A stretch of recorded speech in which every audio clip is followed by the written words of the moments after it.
Hi అండి. ఇప్పుడు డేగా 38వ భాగం వినండి. డేనియల్ గట్టిగా అరుస్తూ కొట్టుకుంటున్నాడు. గాయత్రి వెనక్కి తిరిగి చూసింది. మనోడు మంచి నటుడు కదా, నటించేస్తున్నాడు. తన పని అయిపోయిందని అర్థమైంది అంది గాయత్రి. నువ్వుండు గాయత్రి, డాక్టర్ డాక్టర్ అని గట్టిగా అరిచాడు విజయ్. డాక్టర్ వచ్చి చెక్ చేసి ఇతనికి పెరాలసిస్ స్ట్రోక్ వచ్చింది అన్నాడు.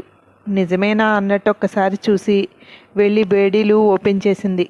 కొంచెం బయటికి వెళ్తారా అన్నాడు డాక్టర్. ముగ్గురు బయటకు వచ్చేశారు. డాక్టర్ హడావుడిగా లోపలికి బయటికి తిరుగుతూ కొద్ది నిమిషాల తర్వాత వచ్చి అతనికి పెరాలసిస్ వచ్చింది. కుడి చెయ్యి కుడికాలు లాగేశాయి. మూతి కూడా ఓ పక్కగా వెళ్ళిపోయింది. అతని మాటల్లో స్పష్టత ఉండదు అన్నాడు డాక్టర్. చెప్తున్న డాక్టర్ని పరిశీలనగా చూస్తోంది గాయత్రి. అతను చెప్తూ గాయత్రి వంక చూసి, ఏంటి అనుమానంగా ఉందా? మా ఫ్యామిలీ కూడా ఇతని వల్ల లాస్ అయిన ఫ్యామిలీనే. ఎన్ని కోట్లు ఇచ్చినా అతనికి సహాయం చేయను, మీరు నన్ను నమ్మచ్చు అంటూ లోపలికి వెళ్ళిపోయాడు. చేతులు రెండు దులుపుతూ, ఇంకేంటి సార్, అయిపోయింది వీడి చరిత్ర. ఆల్రెడీ దేవుడు కూడా శిక్ష వేసేశాడు. ఇక మన కోర్టు వేసే శిక్షే మిగిలింది. ఇప్పుడు నేను అభయ్ గురించి మాట్లాడొచ్చా అంది. అభయ్ గురించి మాట్లాడడానికి ఏముంది గాయత్రి, గవర్నమెంట్ తరఫున అతనికి కొంత డబ్బు ముట్ట చెబుదాం, వాళ్ళ పేరెంట్స్కి అది పనికొస్తుంది అన్నాడు. కుదరదు సార్, వాళ్ళ పేరెంట్స్ తరపు నుండి నేనే చెప్తున్నాను. అది కుదరదు సార్, అతనిని మీరు పోలీస్గా ప్రకటించాల్సిందే అంది మొండిగా. మనం దేన్నైనా న్యూస్ ఛానల్లో అనుకుంటున్నావా మనకి ఎలా కావాలంటే అలా చెప్పుకోవడానికి? నా చేతిలో ఉన్నది కాదు, ఇది జరగాలంటే అంత ఈజీ కాదు. నీతో పాటు నేను పోరాడాలి. అది మన ఉద్యోగాలు పోయేదాకా రావచ్చు అన్నాడు. తెలుసు సార్, అందుకే మీకు చెప్తున్నాను. ఆ ప్రయత్నం చూడండి సార్. ఇది మీరు చేయగలరు సార్. నాకు హెల్ప్ చేస్తున్నాను అనుకోండి. నేను ఈ విషయంలో మాత్రం ప్రభుత్వానికి వ్యతిరేకంగా పోరాటానికి కూడా సిద్ధంగా ఉన్నాను. నా జాబ్ పోయినా నాకు పర్లేదు అంది. గాయత్రి ఎందుకు ఇలా చేస్తుందో కార్తీక్ అర్థమైంది. తండ్రి సీక్రెట్ పోలీసుగా అలాగే చనిపోయాడు. అలా ఇంకెవరు అనామకంగా ఉండకూడదని పోరాడాలనుకుంటోంది. సార్, ఒక ప్రయత్నం అయితే చేద్దాం. ప్రయత్నం చేసినందుకే ఉద్యోగం నుండి తీసేయరుగా. ఒక మీటింగ్ అరేంజ్ చేద్దాం, చర్చిద్దాం అన్నాడు కార్తీక్. కార్తీక్, అన్నీ తెలిసి నువ్వు కూడానా? సరే, నేనైతే ప్రయత్నం చేస్తాను, కానీ నీకు సపోర్ట్గా నీ వెనక నిలబడను అంటూ బయటికి వెళ్ళిపోయాడు. దూరంగా విజిటింగ్ చైర్స్లో కూర్చుని కనపడుతున్నారు విమలాదేవి, అంజలి, ధీరజ్ ముగ్గురు. విజయ్ వెళ్ళిపోవడంతో ముగ్గురు వీళ్ళిద్దరి దగ్గరికి వచ్చారు. ధీరజ్ వైపు చూస్తూ, ధీరజ్, నువ్వు డ్రగ్స్తో దొరకడం వలన నీకు కొద్ది రోజులు శిక్ష పడుతుంది. అమ్మ, మీరు నాతో పాటు మా ఇంట్లో ఉండండి అంది అంజలిని చూస్తూ గాయత్రి. లేదు తల్లి, నేను దీనికే ఎదురు చూస్తున్నాను. నేను ఆశ్రమానికి వెళ్ళిపోవాలనుకుంటున్నాను. ఇవేవి వినపడని చోటికి వెళ్ళాలని.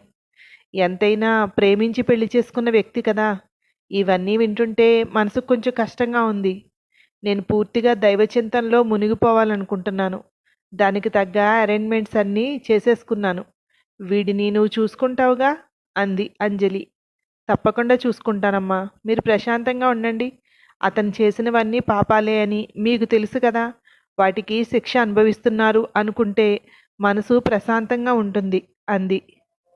కార్తీక్, ఇంటికి వెళ్దామా అంది విమలాదేవి. నువ్వు వెళ్ళానమ్మా, ఇక్కడ నాకు ఇంకా కొంచెం పని ఉంది. అప్పటి నుండి నువ్వు ఇక్కడే ఉండిపోయావా? ఇంటికి వెళ్ళిపోవలసింది కదా అన్నాడు. ఏదో తెలియని అపరాధభావం స్థిమితంగా ఉండనివ్వడం లేదు, అందుకే ఇదంతా చూస్తూ ఇక్కడే ఉండిపోయాను అంది. అన్నీ సవ్యంగానే జరుగుతాయి, నువ్వు ఇంటికి వెళ్ళు, నేను వస్తాను అన్నాడు. వీళ్ళు ఇలా మాట్లాడుకుంటూ ఉండగా గాయత్రి మొబైల్ రింగ్ అవుతుంటే తీసింది. గాయత్రి, ఓ గంటలో మీరు నా ఆఫీస్ దగ్గరికి రండి. ఏం మాట్లాడతావో ఎలా మాట్లాడతావో ప్రిపేర్గా రా అని చెప్పి ఫోన్ పెట్టేశాడు విజయ్. మీటింగ్ అరేంజ్ చేశారు, 1 అవర్లో అక్కడికి రమ్మంటున్నారు అంది గాయత్రి. కంగ్రాట్స్ గాయత్రి, సగం సాధించినట్టే. నువ్వు అనుకున్నది ఖచ్చితంగా చేయగలుగుతావు అన్నాడు కార్తీక్. నేను అమ్మని దింపి రావడానికి వెళ్ళొచ్చుగా అన్నాడు ధీరజ్. నీకు దొరికింది బెయిల్, నువ్వు సిటీ దాటి వెళ్ళడానికి ఉండదు అంది గాయత్రి. వద్దు, నేను వెళ్తాను. గాయత్రి ఏదో పోరాటానికి సిద్ధమవుతుందిగా, నువ్వు తనకు తోడుగా ఉండు అంది అంజలి. కనీసం కొంచెం దూరమైనా వస్తానమ్మా అన్నాడు ధీరజ్.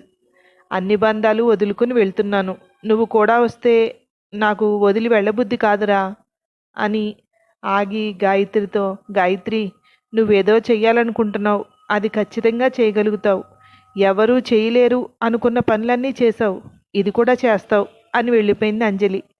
నానమ్మ, నువ్వు ఇంటికి వెళ్ళు. ఈ పోరాటంలో నేను గాయత్రికి తోడుగా ఉండాలని కోరుకుంటున్నాను. గాయత్రి, వెళ్దామా అన్నాడు. గాయత్రికి తోడుగా ఉండాలనుకుంటున్నాను అన్నాడు, ఉండనా అని అడగలేదు.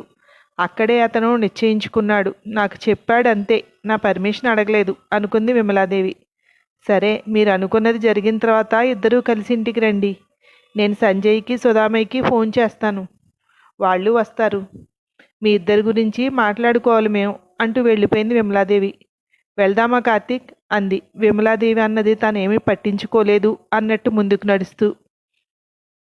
గాయత్రికి తోడుగా ఉండాలి అంటే తను తీసుకున్న డిసిషన్ని మనం ఫాలో అయిపోవడమే. తను చేసేవన్నీ పర్ఫెక్ట్గా చేస్తుంది అని నమ్మగలిగితే చాలు, ఆటోమేటిక్గా మనం తన్ని ఫాలో అయిపోతాం అన్నాడు ధీరజ్.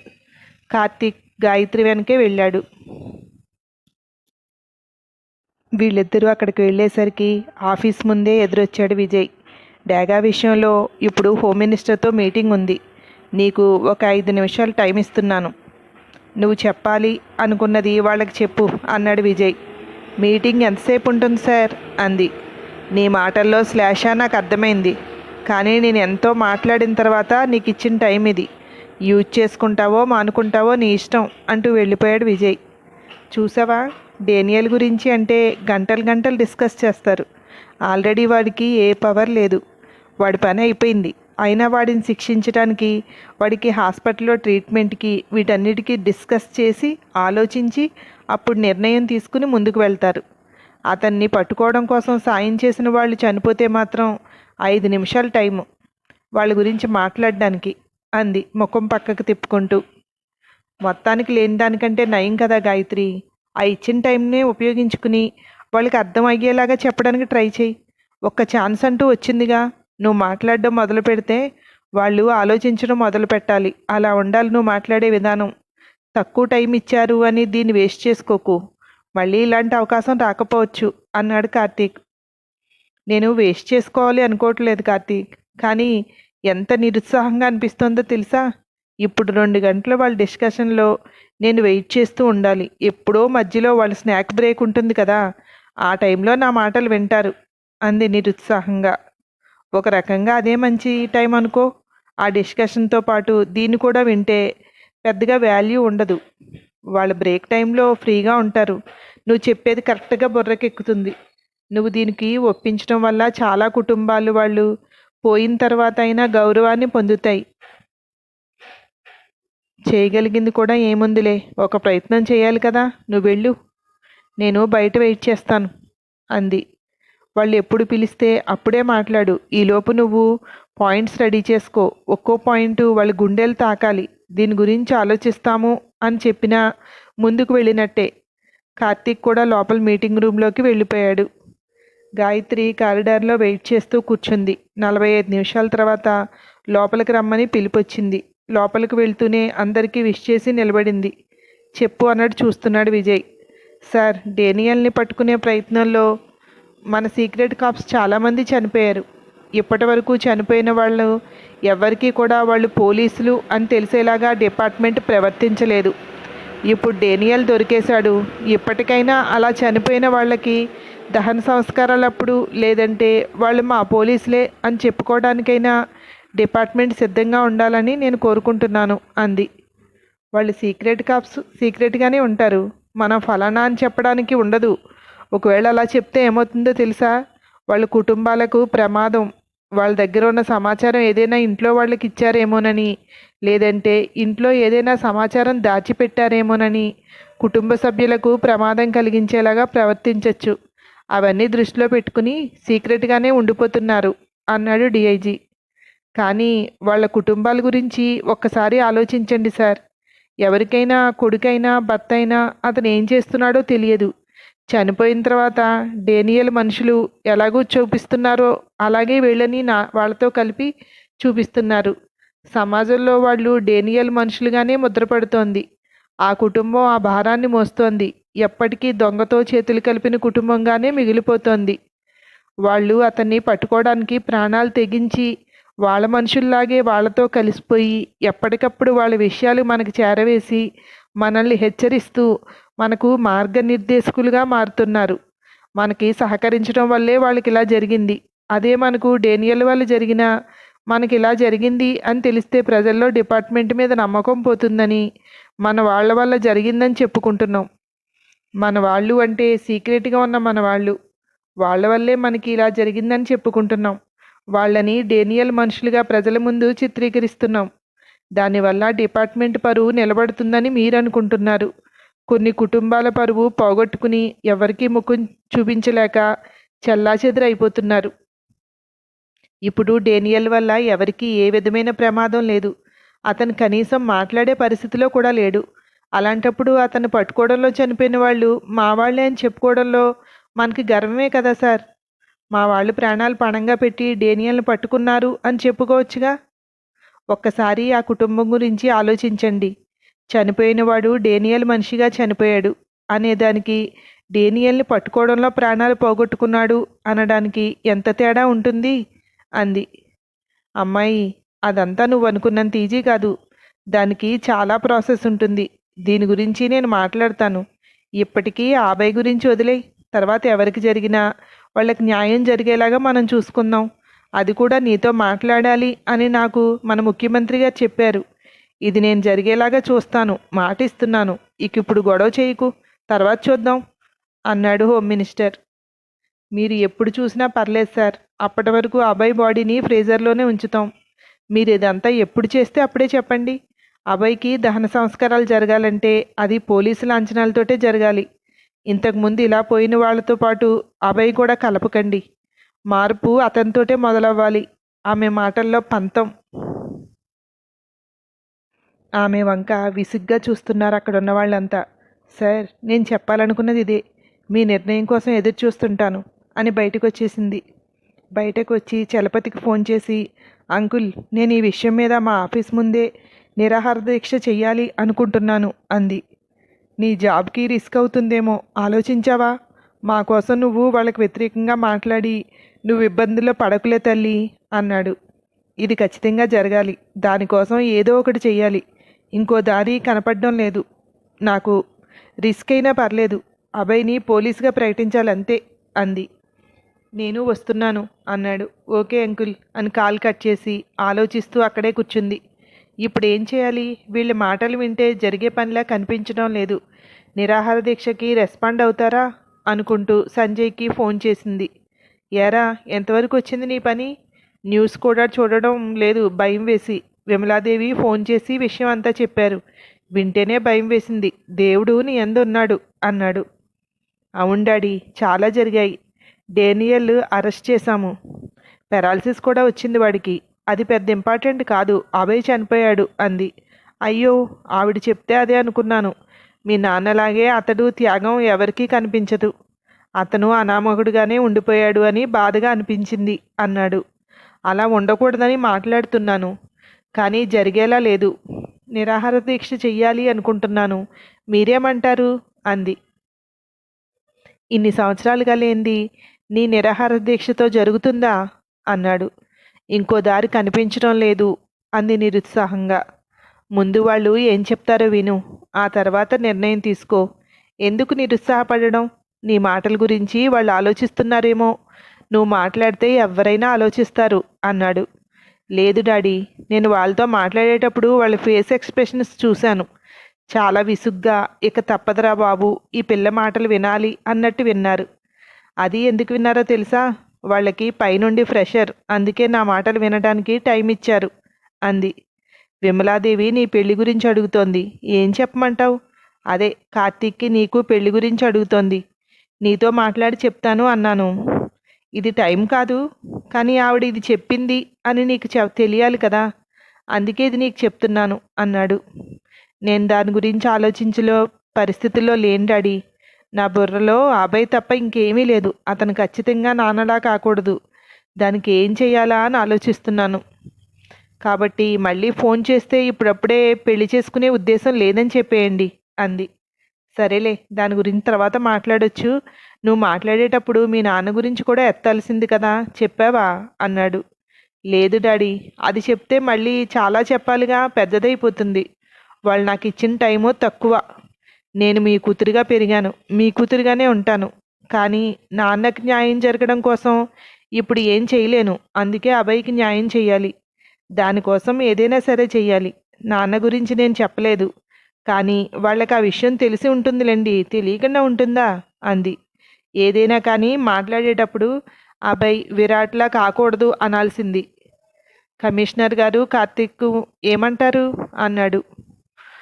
వాళ్ళనే అయితే ఏదో రకంగా ఒప్పించేసేదాన్ని. నిర్ణయం వాళ్ళు తీసుకుంటే సరిపోదు కదా డాడీ అంది. అంటే వాళ్ళు నీకు సపోర్ట్గానే ఉన్నారా అని అన్నాడు. ఉన్నారు, ఉన్నారనే అనుకుంటున్నాను అంది. అలా అయితే లోపల మాట్లాడతారేమోలే అన్నాడు. వాళ్ళకి దీని గురించి మాట్లాడే టైం ఉన్నా వినే టైం వాళ్ళకు ఉంటుందంటారా? డాగా గురించి చర్చలు నడుస్తున్నాయి. వాడి పని అయిపోయిందిరా బాబు అంటే ఇంకా వాడి గురించి చర్చలేంటో అర్థం కాదు నాకు అంది. వాడిది పెద్ద నెట్వర్క్ కదా, ఏ పక్క నుండి అయినా వ్యతిరేకత, వాడికి సపోర్టు రావచ్చా అనే దాని గురించి చర్చిస్తున్నారై ఉండొచ్చు అన్నాడు. సరే డాడీ, వాళ్ళ నిర్ణయం కోసం ఎదురు చూస్తుంటాను. వాళ్ళ నిర్ణయం తీసుకున్నాక నేను మాత్రం డిసిషన్ తీసేసుకున్నాను. నా నిర్ణయం ఏదైనా మీరు సమర్థిస్తారుగా అంది. నా కూతురు ఏ నిర్ణయం తీసుకున్నా ఆలోచించే తీసుకుంటుంది. నాకు ఆ నమ్మకం ఉంది.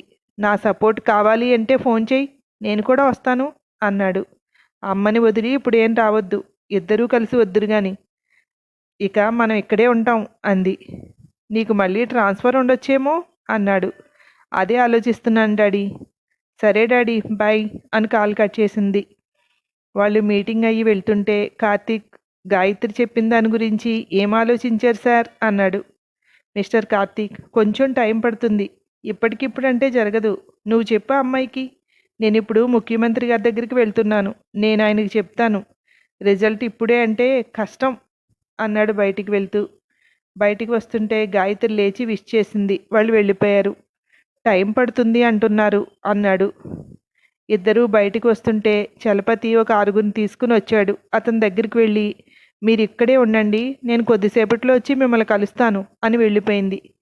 ఏమైంది కార్తీక్ బాబు అన్నాడు చలపతి.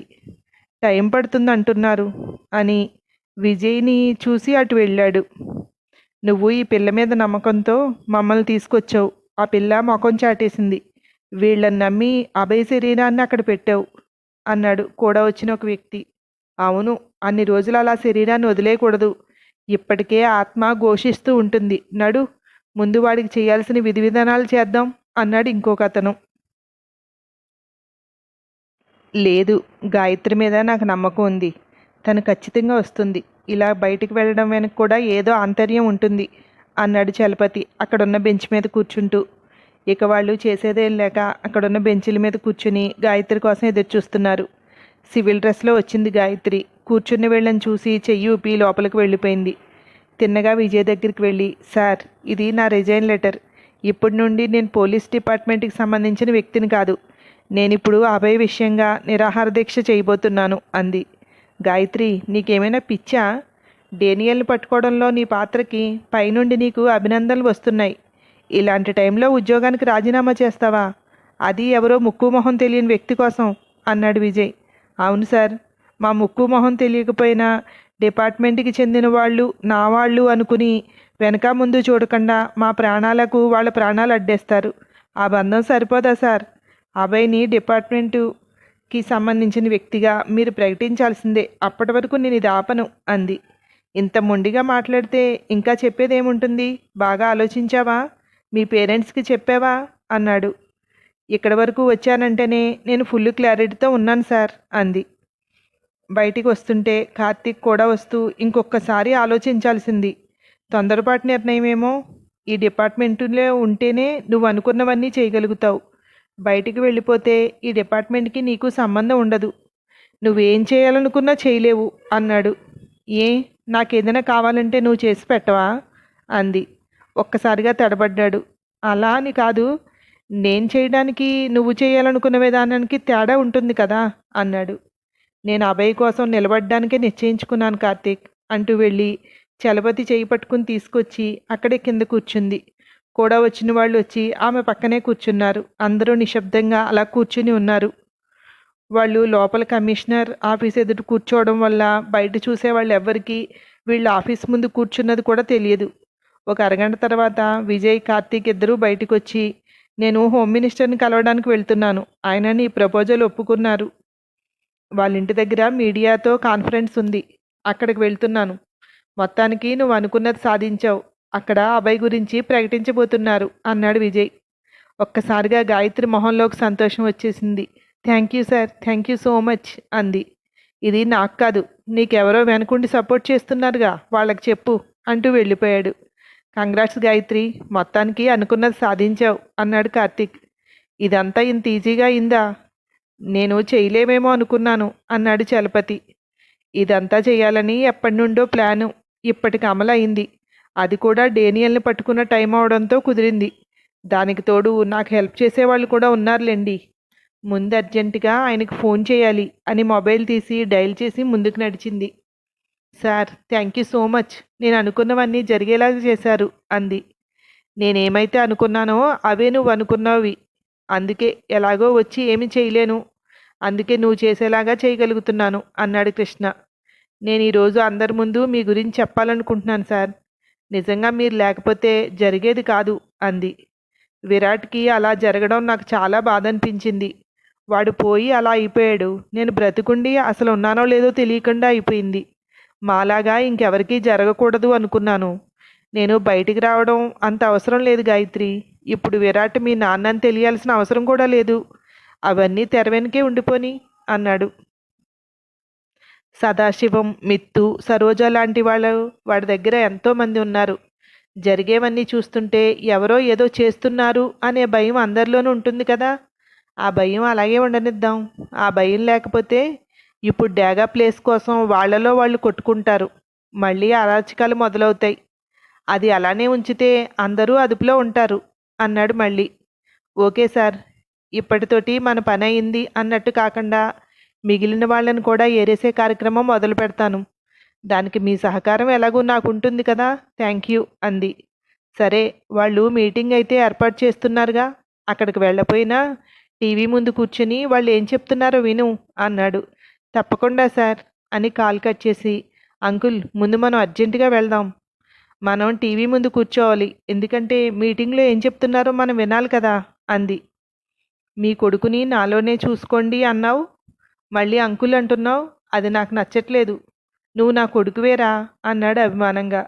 ఓకే నాన్న, నేను మీ కొడుకునే, ఇంకిక్కడి నుండి నేను మీ కొడుకుగానే ఉంటాను, మా డాడీ కూతురుగా మీ కొడుగ్గా అని ఆయన భుజం చుట్టూ చేయివేసి ముందుకు నడిపించుకుంటూ తీసుకువెళ్తోంది. వెనక నుండి రమ్య అంటూ పిలిచాడు కార్తీక్. అసంకల్పితంగా ఆగిపోయింది. అలా ఆగిపోవడంతోటే చలపతికి అర్థమైంది. అల్లుడు పిలుస్తున్నాడు రా, రమ్య అన్నది అతనికి ఇష్టమైన పేరా అన్నాడు చలపతి. అదేంటి ఇప్పుడే కొడుకు అన్నారు, మళ్ళీ అల్లుడు అంటున్నారు, ఒక పని చేయండి, తనకి కోడలుగా రావడం ఇష్టమో లేదో కనుక్కోండి, తర్వాత మళ్ళీ నేను కొడుకని తను అల్లుడంటే బాగోదు అంది. వీళ్ళిద్దరూ మాట్లాడుకుంటుంటే కార్తీక్ అక్కడికి వచ్చి, నేను నీతో రావచ్చా అన్నాడు.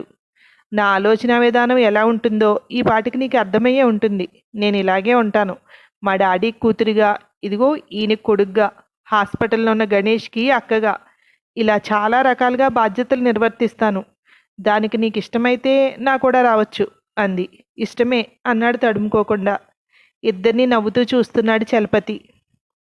ఎక్కడికో వెళ్ళటం ఎందుకు, మన ఆఫీసులో ఉందిగా టీవీ, అక్కడ చూద్దాం అన్నాడు కార్తీక్. అందరూ వాళ్ళ ఆఫీస్ దగ్గరికి వెళ్ళి టీవీ ఆన్ చేసుకుని కూర్చున్నారు. కొద్దిసేపటికి స్టార్ట్ అయింది. డేనియల్ గురించి చెప్పి అతన్ని అరెస్ట్ చేశామని, అతను రేపు కోర్టులో ప్రవేశపెట్టబోతున్నామని, అతన్ని పట్టుకోవడంలో సహాయం చేసిన చాలామంది పోలీస్ ఆఫీసర్స్ ఉన్నారు, దాంట్లో చాలామంది సీక్రెట్ ఆఫీసర్స్ ఉన్నారు, సీక్రెట్ కాప్స్ కూడా ఉన్నారు, వాళ్ళ ఫ్యామిలీలకి పేరు పేరున ధన్యవాదాలు అంటూ చెప్పడం మొదలుపెట్టారు. డేనియల్ అరెస్ట్ అయిన తర్వాత తెలిసిన విషయాలు మీతో చెప్పాలని ఇక్కడికి పిలిచాను. విరాట్ పారిపోయాడని, డేనియల్తో కలిసి ఉన్నాడని ఇప్పటివరకు అనుకున్నాం, లేదు, విష్ణుతో పాటు విరాట్ని కూడా డేనియల్ చంపేశాడు.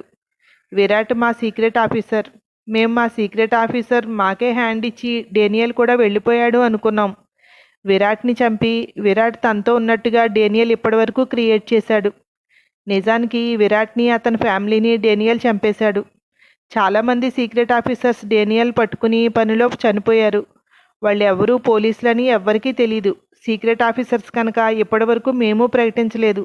ఒక 10 రోజులుగా డేనియల్ని పట్టుకునే ప్రయత్నాల్లో అభయ్ గాయపడ్డాడు.